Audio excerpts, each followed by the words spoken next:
नमस्कार, माझे नाव विजय गोडेकर, गाव बेलोंडी बुद्रुक, तालुका श्रीगोंदा, जिल्हा अहिल्यानगर. माझा मोबाईल नंबर आहे 9011009050. आता मी जवळपास 7-8 वर्ष झालं डाळिंब शेती करतो. यामध्ये खूप अडचणी येतात, कधी सेटिंगला प्रॉब्लेम येतो किंवा काय. ह्याच्यामध्ये आता ही जी बाग आहे, ही माझं 1 फेब्रुवारीचं पाणी आहे. मला सुरुवातीला सेटिंगला प्रॉब्लेम आला, म्हणजे नरकळी जास्त होती. माझी कळी लेट निघली, तरी माझी साईज बऱ्यापैकी आहे. पेरूची साईज झाली.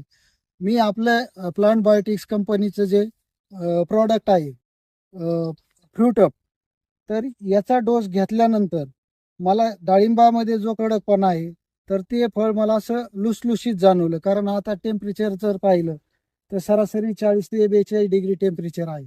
अशा वातावरणात पण फळं लूज राहणं हे खूप गरजेचं आहे. जर फळं लूज जर नाही ठेवले तर बाकीचे प्रॉब्लेम वाढतात किंवा साईज पण त्या पटीत वाढत नाही. अजून माझ्या बागेला जायला जवळपास 2-2.5 महिने आहेत. याची साईज बऱ्यापैकी चांगली होऊ शकते. त्यामुळे प्लांट बायोटिकचं जे फ्रूट ऑफ प्रॉडक्ट आहे, तर हे खूप छान आहे. सर्व शेतकरी याचा वापर करून नक्की रिझल्ट पाहू शकता. धन्यवाद.